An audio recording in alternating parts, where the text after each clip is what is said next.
que quand je vois cette salle, cette participation massive, et je crois que c'est la participation la plus importante depuis de nombreuses années, témoigne de votre engagement. Et aussi, c'est pourquoi je crois que ces domaines de l'UNESCO dont on travaille ensemble, c'est la culture de la paix, c'est l'éducation, c'est la science, la protection de la culture, le patrimoine contre les conflits, et spécialement, je dirais, la destruction, la menace du patrimoine, je dirais parfois les nettoyages culturels dont on voit aujourd'hui en Irak, dans certains autres pays, nous préoccupent profondément.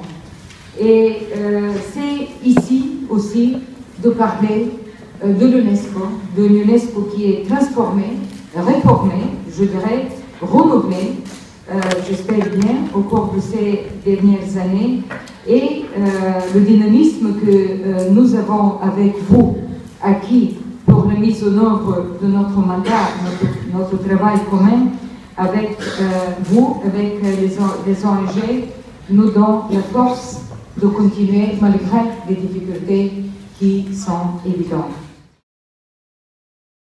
Être réellement au service des peuples, compte tenu de notre rôle particulier auprès des écoles, des universités, des journalistes, du monde de la culture, les intellectuels, et j'en passe. Les ONG jouent un rôle fondamental, car elles incarnent précisément ce qui dit notre acte constitutif. Les lois et les décrets ne peuvent pas tout. Il faut agir au plus près des individus. Et votre engagement ici est vital. Qu'il s'agisse de votre participation à des conférences, à des colloques, à des consultations, aux campagnes de sensibilisation et à la mise en œuvre des programmes dans beaucoup de pays. Je suis convaincue que dans de nombreux domaines, nous pouvons faire davantage et nous allons le faire ensemble. L'UNESCO a été une des premières agences des Nations Unies à reconnaître l'importance de la participation des ONG et de la société civile au sens large dans ces activités. Et chaque grande étape d'évolution de l'UNESCO correspond aussi à un type et un style de travail avec les ONG. Je sais que M. Eric Falk, mon adjoint URI, vous en parlait lundi.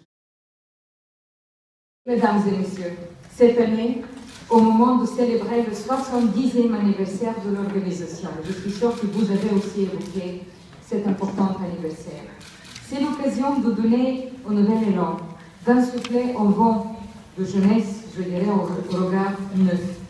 C'est pourquoi nous avons adopté ensemble de nouvelles directives en 2011 et les ONG n'ont pas hésité à s'investir activement, collectivement, pour donner une image plus ouverte, plus dynamique de notre coopération.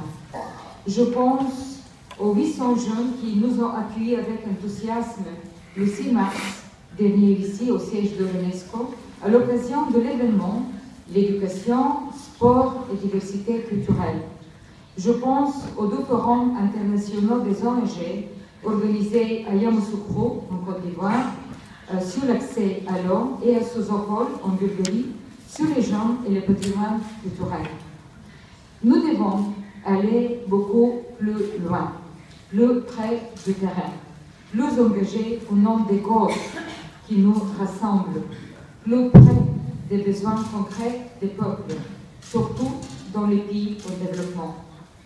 Le rôle de l'UNESCO, c'est d'aider à fédérer ces mouvements. Et c'est un rôle que nous prenons avec beaucoup de